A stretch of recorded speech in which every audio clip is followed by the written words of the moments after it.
Bom, daremos continuidade à nossa série de mensagens sobre a primeira epístola de João. Faremos a leitura nesta manhã de 1 João, capítulo 2, versos 1 e 2, somente. 1 João, capítulo 2, versos 1 e 2. Você deve se recordar que na semana passada nós fizemos a exposição sobre o verso 1. Todavia, eu disse que falaria um pouco mais sobre o final do verso. Então, hoje, nós pensaremos juntos a respeito do fim do verso 1, Cristo, o justo, e o verso 2 do capítulo 2 de 1 João. Bom, você pode acompanhar comigo através da sua Bíblia, em suas casas, ou através da transmissão. Fique bastante à vontade para isso. Nosso irmão Márcio ou o irmão Cris ali rapidamente já nos proporcionou essa bênção. Então, acompanhe comigo. 1 João, capítulo 2, versos 1 e 2. Diz assim a palavra do nosso Deus. Meus filhinhos, escrevo-lhes estas coisas para que vocês não pequem. Se, porém, alguém pecar, temos um intercessor junto ao Pai, Jesus Cristo, o justo. Ele é a propiciação pelos nossos pecados, e não somente pelos nossos, mas também pelos pecados de todo o mundo. Até aqui somente. Vamos ao Pai em oração. Senhor Deus e Pai, louvado seja o teu santo nome. Te damos graças, Deus Santo, por tudo que tens feito. Pela misericórdia, Senhor, ministrada na cruz, pelo teu Santo Espírito que continua, Senhor, nos convencendo do pecado, da justiça e do juízo. Agradecemos, Senhor, pelo Cristo que de fato venceu. Que, Senhor, em nome de Jesus, agora, neste momento, o Senhor revele a tua palavra para que possamos ser verdadeiramente abençoados. Crava, Senhor, ela em nossos corações e possamos escondê-la de fato, a tua mensagem em nossos corações, para que não venhamos a pecar contra ti, Senhor. Glorifica o nome do teu Filho durante esse momento e que sejamos, Senhor, tremendamente abençoados por ouvir a tua voz. Pedimos isso em nome de Cristo. Agradecemos. Amém. Amém, meus irmãos. Bom, antes de dar início, ou melhor, já a guisa de introdução, gostaria de fazer umas considerações. Eu estava assistindo esses dias sobre um documentário sobre a unificação do Japão. Aqueles que me conhecem sabem que eu tenho bastante apreço ali pela cultura, tenho bastante curiosidade e gosto então de conhecer e gosto de estudar um pouquinho sobre o Japão, desde a sua arquitetura, questão cultural e também, claro, questões de política. É um país curioso. A gente sabe que depois da Segunda Guerra Mundial é um país que não tem mais autorização para ter o seu próprio exército. Quem defende suas fronteiras é os Estados Unidos, porque venceu a Segunda Guerra Mundial e, portanto, é ele quem faz ali essa guarnição do Japão. Diante disso, meus irmãos, nós temos uma percepção do japonês que há 100 anos atrás nós não teríamos. Hoje a figura do japonês é visto como alguém extremamente eficaz em qualquer coisa que ele se dedica a fazer, né? Seja na área de matemática, seja na área de música, seja na área de robótica. A gente tem essa percepção, né, do asiático, do japonês, mas normalmente nós o vemos como alguém pacífico, alguém calmo. E isso é muito efeito da Segunda Guerra Mundial. Bom, o período que eu estava estudando sobre a unificação, o documentário, sobre a unificação do Japão, é o período que eles chamam de Sengoku. Ele acontece ali entre os séculos 15 e 16, mais ou menos, 14 e 15. E é um período curioso, porque quando nós pensamos sobre conflitos, sobre guerras, a gente sabe que, às vezes, muito sangue é derramado pela obtenção da paz. Não é verdade? Guerras civis, então, elas são estranhas, elas são duras, porque você não combate um inimigo externo, mas você combate os seus. Então, são irmãos derramando sangue de irmãos. São pessoas que estão lutando umas contra as outras que dividem terras. Teoricamente, irmãos de pátria, mas eles estão se matando. É estranho pensar nisso. Quando a gente pensa, por exemplo, na Guerra dos Canudos, aqui, perspectiva brasileira, a gente sabe que foi um período de 2 anos de conflito. A Guerra de Secessão, por exemplo, nos Estados Unidos, com uma guerra civil entre Norte e Sul, ela teve um período de 5 anos. Quando a gente pensa na Revolução Francesa, foi um conflito que durou algo em torno de 10 anos. Já a Guerra das Duas Rosas, que acontece na Inglaterra, ela tem um período de 30 anos. Então, você imagina 30 anos, irmãos matando irmãos, vizinhos se odiando, tirando as próprias vidas, tirando a vida um dos outros, em função de qualquer coisa, seja qual for a causa, não me parece tanto uma justificativa em função de governo, mas imagine uma vida vivida numa guerra de 30 anos. Todavia, o período Sengoku no Japão, ele dura 120 anos. Tenta captar essa informação. São 120 anos, pelo menos 2 gerações. A gente pode chamar de 2 gerações porque a expectativa de vida naquele tempo era menor, era reduzida. Então, pelo menos 2 gerações ali, ou algo em torno de 2 gerações, nasceram, viveram, morreram dentro de uma perspectiva de guerra. De guerra. E ali eu pude observar que muitas atrocidades foram cometidas. E é claro, a gente deve pensar nisso com relação a toda a nossa perspectiva humana, mas muitas atrocidades são cometidas, muitas injustiças acontecem pela obtenção da paz. Isso é um tanto quanto triste. Eu imagino que você se entristeça da mesma maneira em pensar que o preço da paz é o derramamento de sangue inocente. Muitas vidas são perdidas pela obtenção da paz.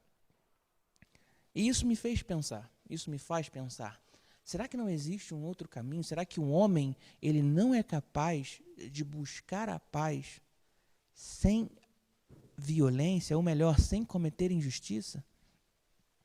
Bom, diferentemente de nós, graças a Deus, Jesus Cristo nos garantiu paz através de sua justiça. Isso torna o nosso Senhor e Salvador único e maravilhoso.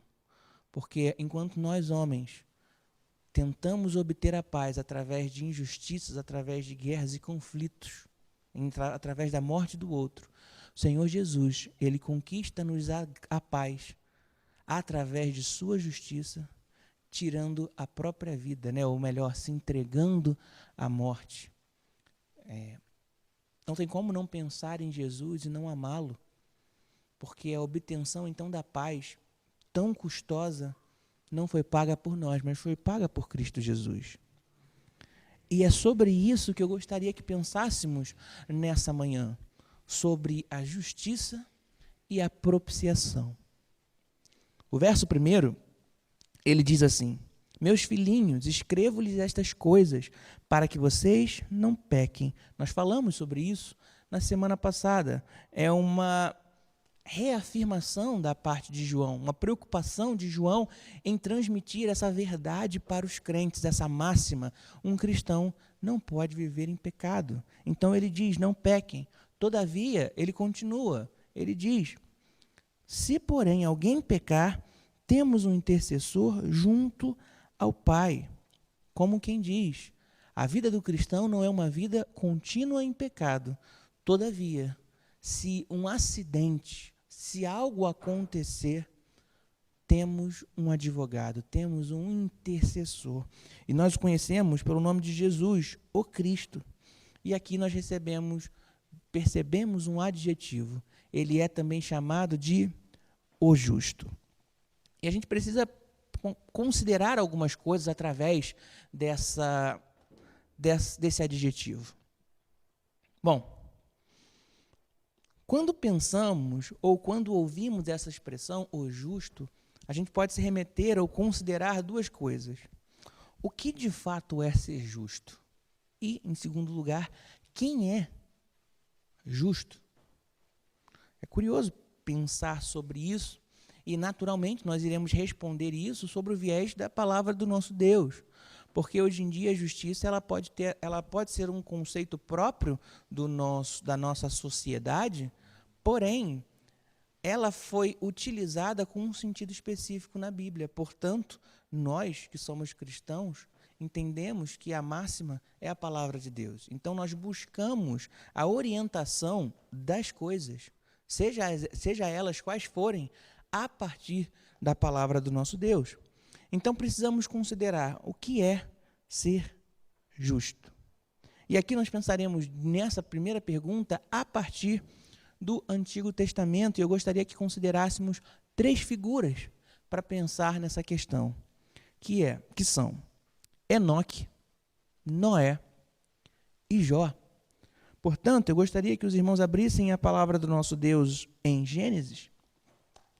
No capítulo 5, nós veremos a primeira figura, a figura de Enoque. A transmissão vai nos auxiliar também a esse respeito. Mas Enoque é uma figura quase que mística, algo que a gente acaba querendo conhecer mais, mas a própria Bíblia não nos dá tantas informações. Mas leia comigo, Gênesis capítulo 5, do verso 18 ao 24. Essas são as informações que nós temos a respeito de Enoque. Verso 18 diz: aos 162 anos, Jared gerou Enoque. Depois que gerou Enoque, Jared viveu 800 anos e gerou outros filhos e filhas. Viveu ao todo 962 anos e morreu. O verso 21 agora. Aos 65 anos, Enoque gerou Matusalém. Depois que gerou Matusalém, andou com Deus 300 anos e gerou outros filhos e filhas. Viveu ao todo 365 anos. Enoque andou com Deus e já não foi encontrado, pois Deus o havia arrebatado. Bom, nós temos 2 grandes informações, e somente elas, a respeito desse patriarca de Enoque. Nós sabemos que ele andou com Deus e sabemos que Deus o levou para si, o arrebatou. Parece-nos que o que Enoque fez até então foi tão diferente e agradou tanto a Deus que o Senhor resolveu levá-lo para estar com ele. Eu acho que isso torna curioso para qualquer cristão, né? Porque nosso desejo é agradar a Deus. E aqui nós vemos uma figura que parece que agradou tanto a Deus que o Senhor quis tê-lo por perto, mais perto ainda, quis antecipar a companhia dessa figura. E a gente acaba que olhando para Enoque pensando, puxa, o que será que foi feito? O que é esse andar com Deus? O que ele fez para que eu pudesse reproduzir? Afinal de contas, todos queremos andar com Deus. Todos queremos estar com Deus.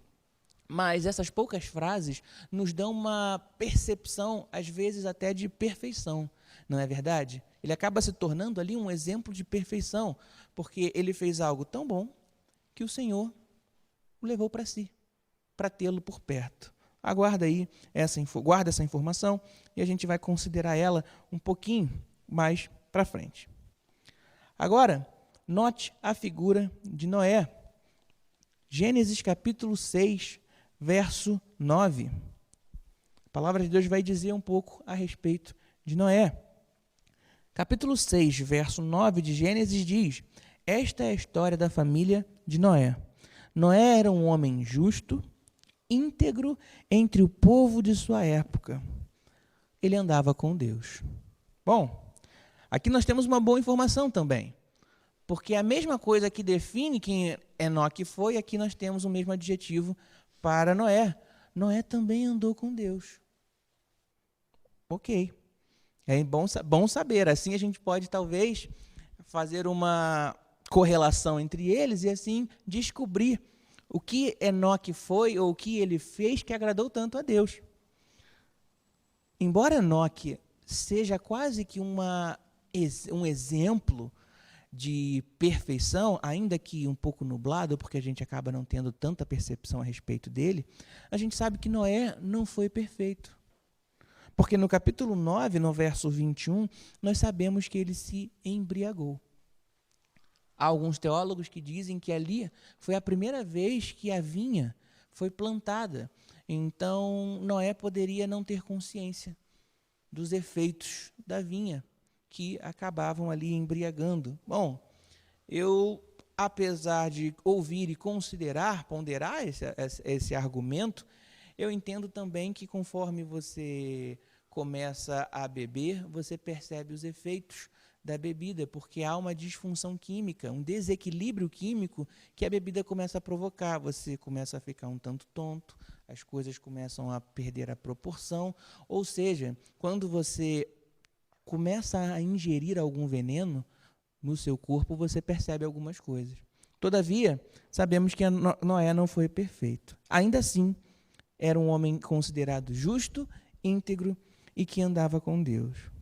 Bom, em Isaías, no capítulo 5, verso 8 a 23, nós temos os ais que Isaías, que o profeta, nos concede. E pelo menos 2 deles dizem respeito à embriaguez.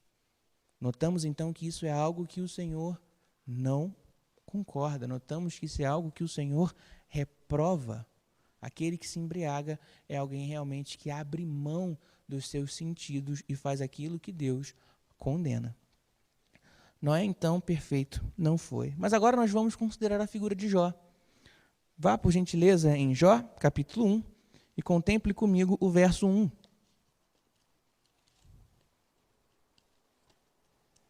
Por muitos considerados o primeiro livro de sapiência, de sabedoria da palavra do nosso Deus. O capítulo 1, então, de Jó, verso 1, diz assim: Na terra de Uz vivia um homem chamado Jó.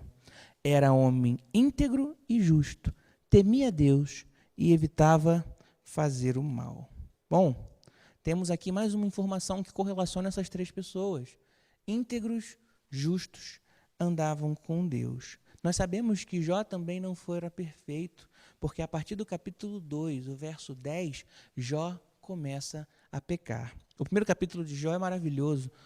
Nós vemos que na eternidade há um embate entre Deus e o inimigo de nossas almas. Certamente esse embate não é equilibrado. Satanás não representa nenhuma ameaça a Deus. Mas acontece ali esse embate e no final do capítulo 1 nós vemos que diante de tudo isso, o verso 22, Jó não peca em coisa alguma. Já no capítulo 2, o inimigo pede então para esquentar um pouco mais a panela, aumentar ali a pressão da fornalha e no final, verso 10 do capítulo 2, nós vemos a frase: em tudo isso Jó não pecou com seus lábios, principiando então a queda. O começo então da fragilização de Jó que o leva ao pecado. Então, naturalmente, concluímos que justiça, neste caso, pode não ter a ver com perfeição. E aqui eu peço que você tenha calma para que você compreenda melhor essa informação. Por quê? Porque a gente consegue entender que o homem justo é alguém que evitava fazer o mal. Era alguém que desviava-se do mal. Era alguém que, portanto, andava com Deus e tinha prazer em sua companhia. O Salmo 1, ele por muitos é considerado como o caminho do justo, porque o Salmo 1, ele traz informações sobre o que um justo não deve fazer. Ele não anda no caminho dos pecadores, ele não segue o conselho dos ímpios, ele não se detém, ele não se assenta na roda dos que escarnecem, daqueles que falam mal uns dos outros. Ele não faz nada disso, porém ele tem prazer na lei do Senhor, e nessa lei ele faz o quê? Ele medita de dia e de noite. Então entendemos que o caminho do justo é justamente evitar o mal. Ele, porém, tem prazer na vontade de Deus. Bom, alguém pode perguntar, se Deus tinha, de fato, prazer, se os três citados tiveram prazer na vontade de Deus, porque Deus não agiu com os outros como agiu com Enoque? Bom, meus irmãos, a resposta disso é que nós não podemos colocar Deus numa caixinha. Nós não podemos contê-lo. Não se engane, nosso Deus está nos céus, ele faz aquilo que lhe apraz. Salmo 115, verso 1 diz assim: diante disso, o Senhor ele trata com os seus justos da maneira que lhe achar melhor. Entendemos também que as experiências que temos com Deus, algumas vezes elas são irrepetíveis. Diante de um fato em que eu posso ter uma experiência com Deus, e o nosso pastor ter uma outra experiência com Deus, ainda assim, se não fere as Escrituras, continuamos sendo direcionados pelo próprio Deus. Então aqui nós vemos a figura onde um homem que pode lutar contra o pecado, que pode cair, ele ainda assim é considerado um justo. Perceba que essa é uma perspectiva relacionada ao Antigo Testamento. Agora, quando vamos para o Novo Testamento e pensamos agora em quem é um justo, uma vez que nós já entendemos ali o que ele é, uma pessoa que luta contra o mal, que se aproxima de Deus, que não se detém na conduta dos ímpios, pensemos agora em quem de fato é, quem pode ser um justo. Em Romanos capítulo 1, verso 17, creio que na nossa transmissão nos ajudará também nisso, nos diz que ele é alguém que vive pela fé. Veja comigo, Romanos, capítulo 1, verso 17. O texto diz: porque no Evangelho é revelada a justiça de Deus, uma justiça que é do princípio ao fim pela fé, como está escrito: o justo viverá pela fé. Compreendemos também, ainda no livro de Romanos, agora no capítulo 2, verso 13, que o justo é aquele que obedece a Deus. Olhe comigo, Romanos capítulo 2, verso 13. Porque não são os que ouvem a lei que são justos aos olhos de Deus, mas os que obedecem à lei, estes serão declarados justos. Bom, entendemos também, a partir de 1 Coríntios capítulo 15, verso 34, que o justo ele tem discernimento, ele tem bom senso, e, portanto, ele não peca. Essa é uma recomendação do apóstolo Paulo para os coríntios. 1 Coríntios capítulo 15, verso 34 diz: como justos ou como alguém que tem bom senso, recuperem o bom senso e parem de pecar, pois alguns há que não têm conhecimento de Deus. Digo isso para a vergonha de vocês. Entendemos então que o justo ele conhece a Deus, ele tem bom senso, ele não peca. Mas aí, em Romanos, no capítulo 3, nós temos uma triste notícia.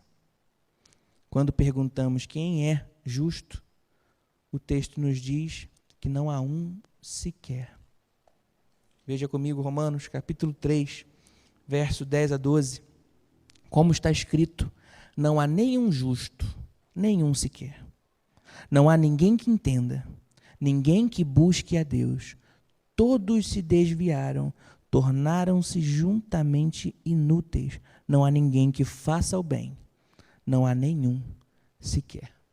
Bom, parece que a notícia é triste, porque foi dito então, através desse texto, que não há nenhum justo. Todavia, João fez questão de chamar o Cristo de justo. Ele afirma que Jesus Cristo, o nosso advogado, ele é o justo. Note também que no capítulo 1, no verso 9, ele chama Deus Pai de justo. Capítulo 1, de 1 João, verso 9, diz: se confessarmos os nossos pecados, ele é fiel e justo para nos perdoar dos nossos pecados e nos purificar de toda injustiça. Como eu disse, João está lutando contra heresias, então ele não desperdiçará palavras. Aqui ele utiliza propositalmente a mesma expressão para considerar Deus Pai e Deus Filho. Os dois são justos. Por que ele faz isso? Naturalmente, ele está aqui combatendo heresias que desassociam Jesus de Deus, conforme nós vimos algumas semanas atrás. Aqui, ele claramente reforça que existe uma unidade entre Cristo e Deus. E ele diz, ambos são justos. E compreender a justiça de Deus, de Cristo, é crucial para o nosso segmento, para que a gente possa continuar compreendendo as revelações de João. E aí, quando eu me refiro a revelações, não ao Apocalipse, mas a palavra da epístola de João. Porque no capítulo 2, verso 2, ele continua. Ele diz, ele é a propiciação pelos nossos pecados. Se Cristo é a propiciação dos nossos pecados, ele só consegue ser isto, ele só ocupa esse lugar porque ele é justo. Quando é dito que Jesus é justo, isso tem mais a ver com o seu caráter e com o seu ofício. Jesus, ele foi aquele que não teve pecados. Jesus, ele é aquele que proporciona justificação. Ele, como supremo sacerdote, garante-nos justiça. E aqui nós precisamos levar em consideração essas informações, porque se ele é a propiciação pelos nossos pecados, precisamos considerar o que propiciação é. Bom, no grego, a palavra elasmos é a que nos é traduzida como propiciação. E ela também quer indicar satisfação. A ideia, então, por trás da palavra propiciação é de aplacar a ira, é de satisfazer a ira de Deus ou até mesmo desviar essa ira. Note, então, que Cristo, ele satisfaz a ira de Deus, ele apazigua a ira de Deus e ele desvia essa ira de Deus que deveria cair sobre nós. Bom, veja na transmissão o livro, ou melhor, o versículo 1 do capítulo 3 de Levítico, porque ali nós precisaremos entender que não é qualquer coisa que promove comunhão. Nós não podemos entrar de qualquer jeito, ou melhor, não podíamos entrar de qualquer jeito na presença de Deus. Levítico capítulo 3, verso 1 diz, quando a oferta de alguém for sacrifício de comunhão, assim se fará. Se oferecer um animal do gado, seja macho ou fêmea, apresentará ao Senhor um animal sem defeito. Bom, para comungar, para ter relação com Deus, então entendemos que é necessário uma oferta de perfeição. Não deve haver mancha, não deve haver mácula. O capítulo 4, próxima página da sua Bíblia, no verso 2, ele nos ensina também a resolver o problema do pecado, ou como o povo resolvia o problema do pecado. Também está na nossa transmissão. Diz assim, vou ler a partir do verso 1 também. O Senhor ordenou a Moisés, diga aos israelitas, quando alguém pecar sem intenção, fazendo o que é proibido em qualquer mandamento do Senhor, assim se fará. E assim começa uma lista de como as pessoas, o povo, deve proceder para que haja perdão. Bom, se é a respeito do sumo sacerdote, se foi ele quem pecou, o verso 2 a 12 do capítulo 4 vai explicar como deve ser o procedimento. Se for toda a comunidade de Israel, então o capítulo 4, verso 13 a 21, vai explicar como deve ser o procedimento. Se for somente um líder, Levítico capítulo 4, verso 22 a 26. E se foi somente alguém da comunidade de Israel, o verso 27 a 31. Diz sobre isso. E perceba que a preocupação ela é tão grande que caso alguém não tenha condições financeiras de poder oferecer o animal determinado, também foi considerado isso. E foi dado ali possibilidades de oferecerem animais mais baratos ou algum outro tipo de oferta, como, por exemplo, ali a farinha. Depende da condição. Ou seja, há uma preocupação tão intensa que vai da comunidade inteira, do sumo sacerdote, até o pobre e até o paupérrimo ali, até o mais pobre. E isso tudo é levado em consideração com relação ao pecado. Diante disso, nós temos uma verdade lógica, meu irmão, minha irmã. Deus necessita desvio de sua ira. E se ele necessita isso, é porque ele está irado. E isso nós temos que levar em consideração.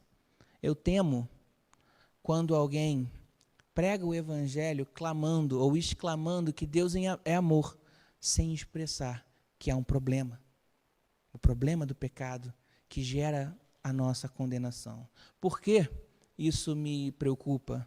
Porque se você só expressa que Deus é amor, você barateia a graça e esconde o problema. Há um problema. Todos pecaram. Todos nós estamos destituídos da glória de Deus. Sem Jesus, todos somos destinados ao inferno. Esse é o problema. Porque o evangelho é considerado boa notícia? Porque há um conserto para esse problema.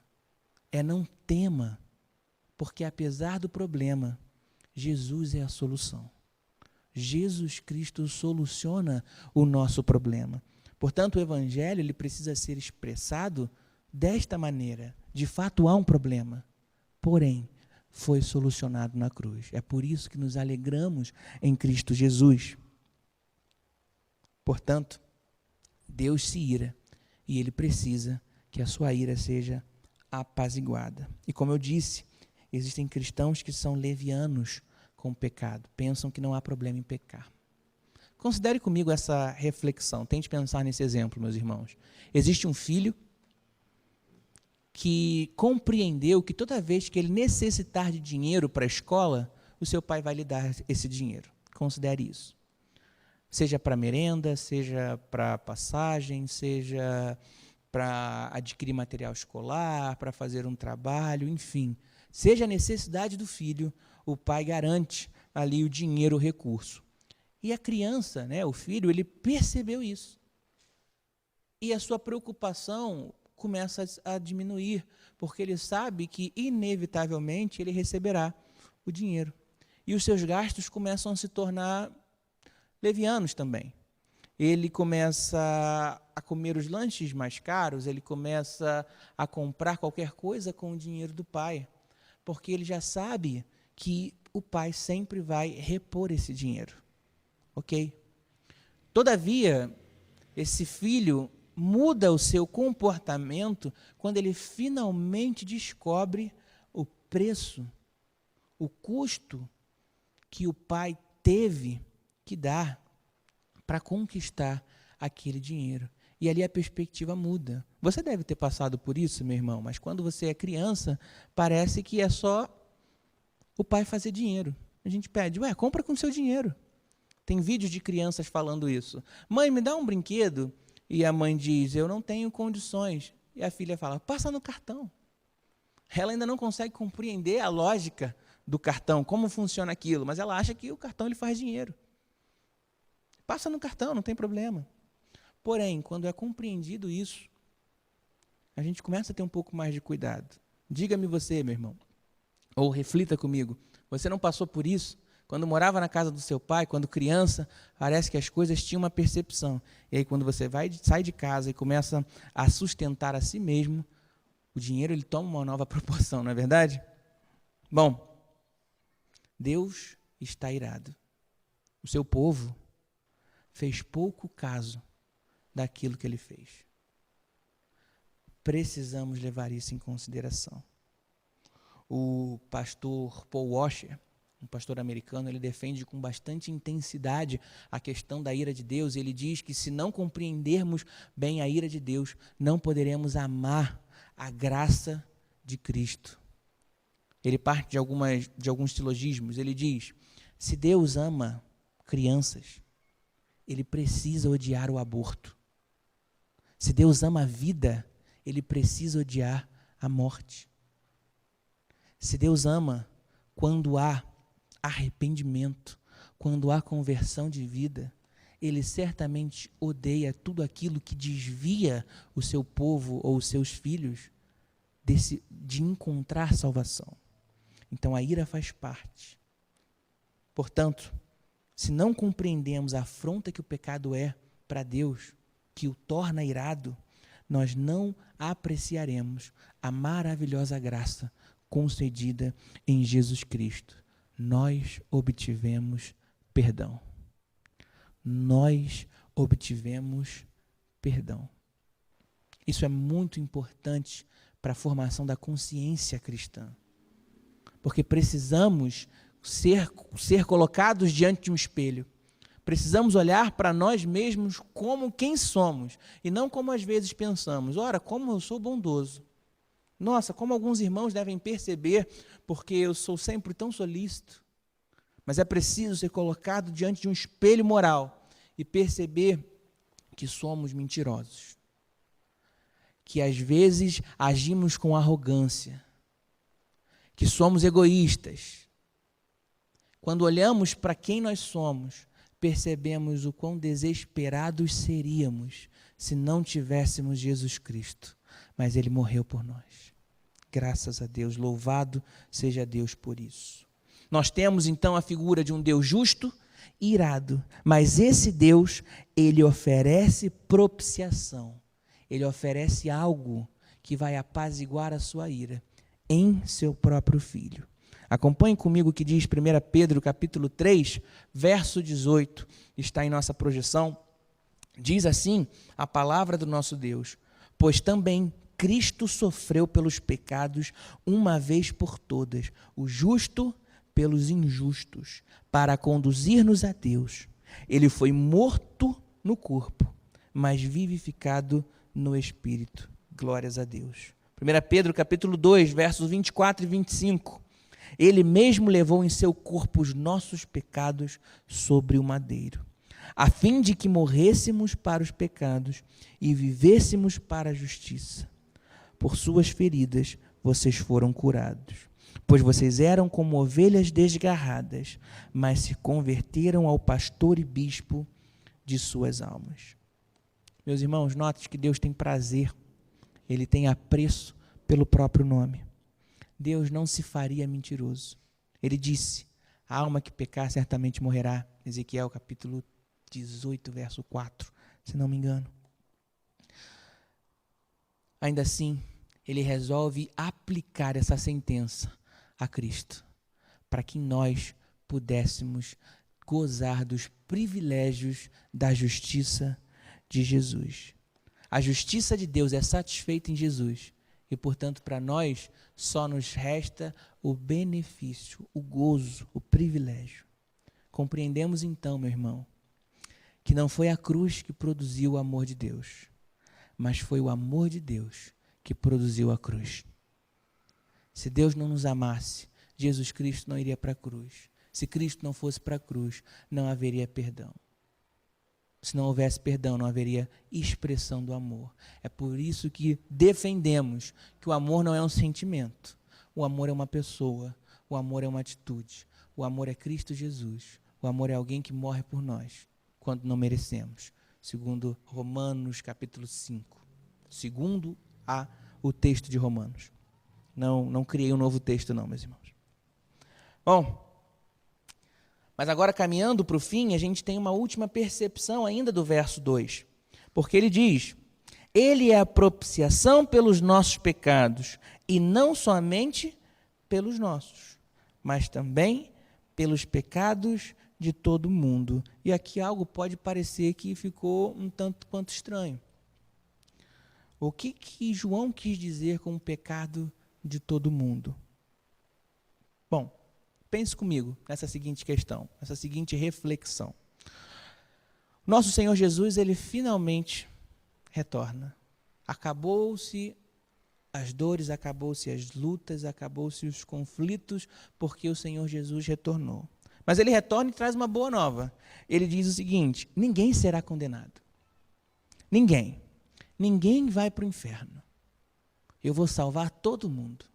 Ninguém vai ter que experimentar a segunda morte. Imagine que o Cristo, ele volta e ele diz isso. Se ele faz isso, se ele toma essa atitude, meus irmãos, algumas conclusões lógicas, nós chegamos a algumas conclusões lógicas.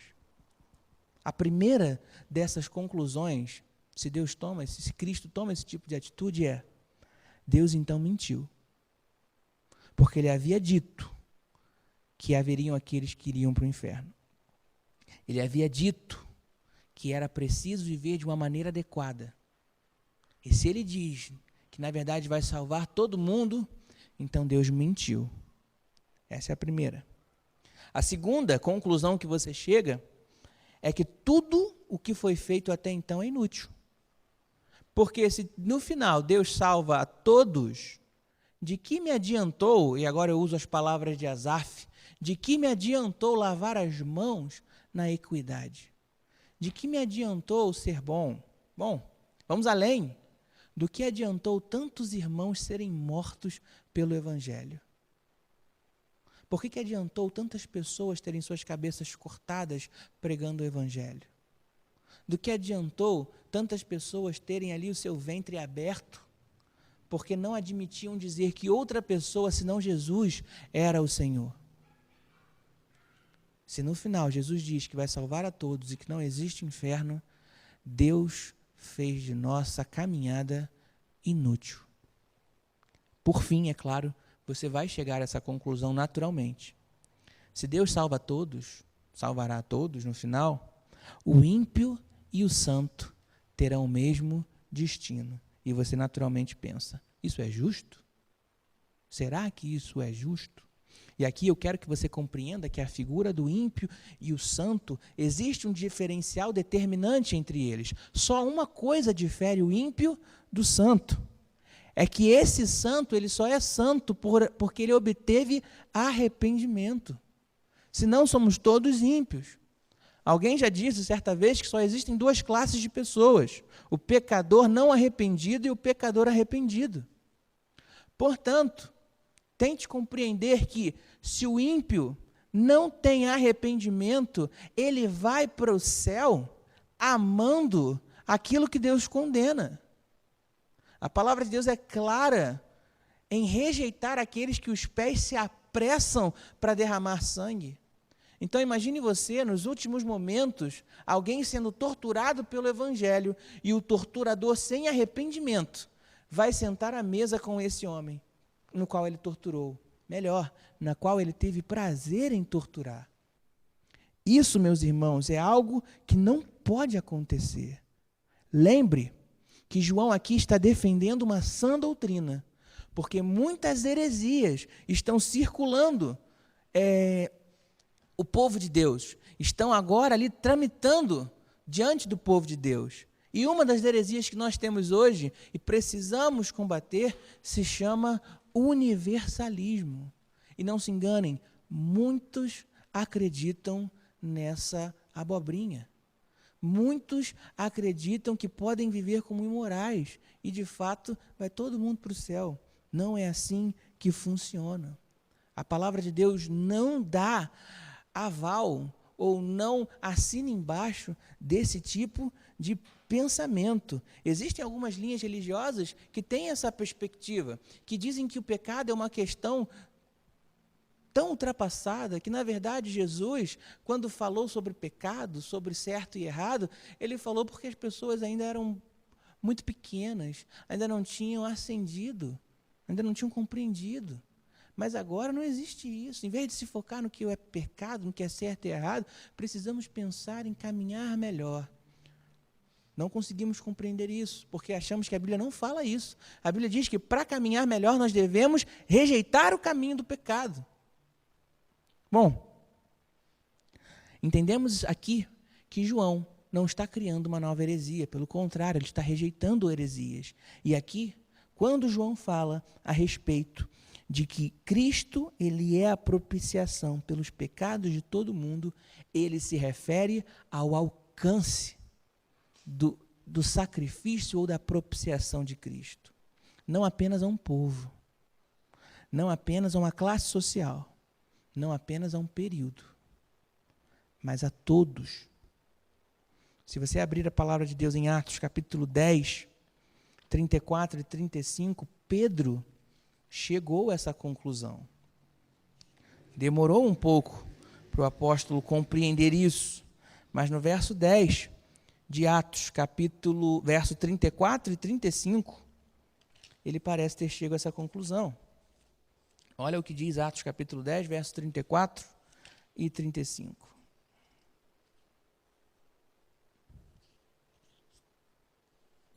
Então Pedro começou a falar: agora percebo verdadeiramente que Deus não trata as pessoas com parcialidade, mas de todas as nações aceita todo aquele que teme e faz o que é justo.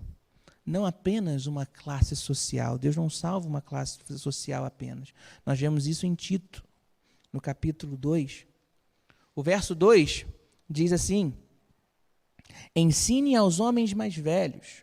O verso 3 diz: ensine as mulheres mais velhas. O verso 6 diz: encorajem os jovens.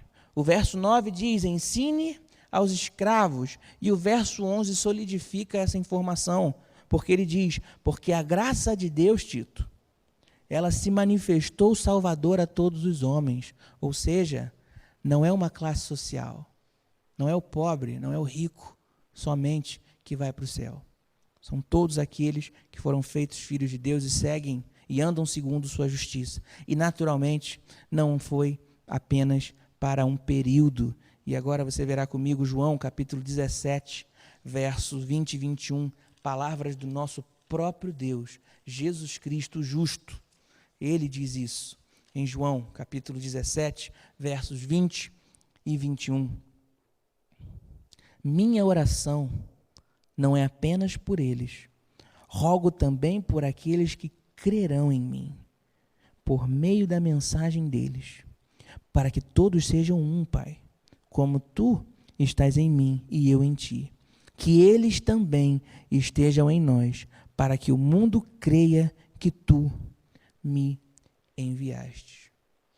Por fim, meus irmãos, leiamos João, capítulo 1, verso 10 a 13.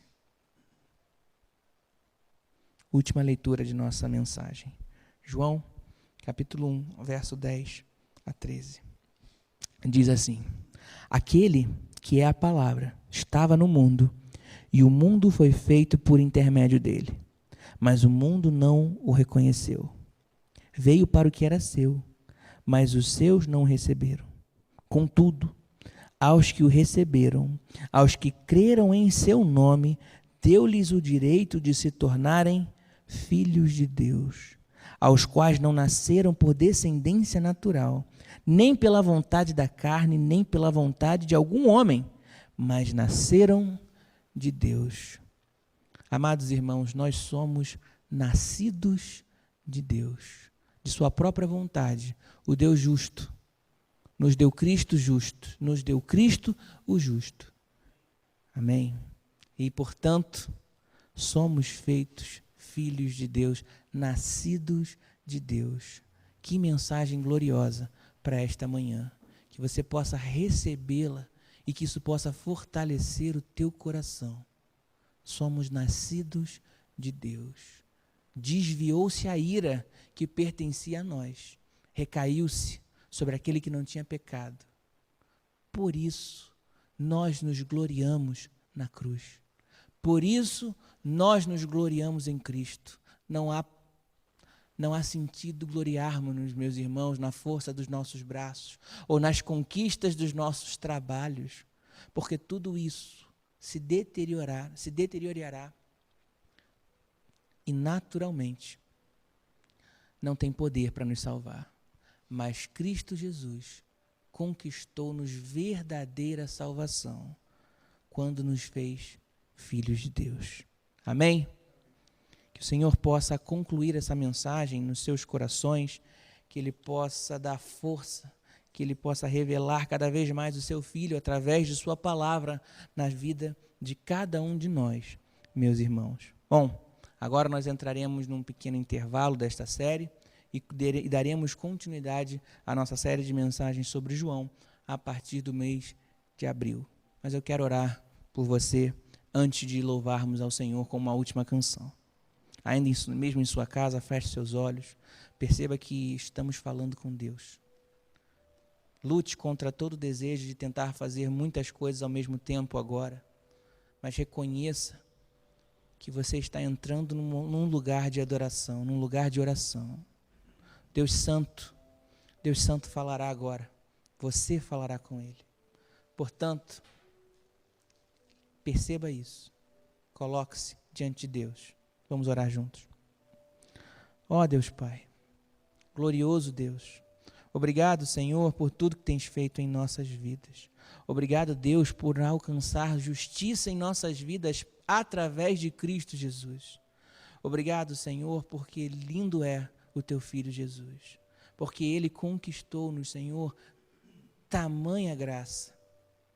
Entendemos sim, Senhor, que a propiciação foi feita através do sangue do Cordeiro sem mácula, daquele que era perfeito. E agora, portanto, nós exaltamos e exultamos o Teu nome em alegria, porque de fato estamos livres, fomos salvos, fomos feitos Teus filhos. Glórias ao Teu nome por isso. Porque, Senhor, a morte não poderá nos destruir, porque o pecado não poderá ser usado como moeda contra nós, ou como argumento para a nossa condenação, porque fomos libertos, livres de toda condenação, porque estamos em Cristo Jesus. Louvado seja o nome do Teu Filho, nosso Senhor e Salvador. Deus Santo, mantenha essa palavra em nossos corações, que essa semente caia em boa terra, que ela cresça e dê fruto, Senhor, em nome de Jesus. Mantém-nos firmes até o dia do Senhor, porque aguardamos, Senhor, com ansiedade, com alegria. Aguardamos, Senhor, com felicidade, o dia que o Senhor Jesus voltará e poderemos, Senhor, iremos render louvores a Ele com alegria eternamente. Obrigado por tudo, Senhor. Continua falando com o Teu povo nesse dia. Dá-nos, Senhor, momentos para falar de Ti, para orar com os nossos irmãos, para glorificar o Teu nome. Dá-nos, Senhor, oportunidades para pregar o Teu Evangelho, ainda que dentro de casa. E em nome de Jesus, traga-nos, Senhor, para o culto da noite, ainda que em nossos lares, mas que possamos cultuá-lo em espírito e em verdade. Te pedimos isso, Senhor, em nome de Jesus. Amém.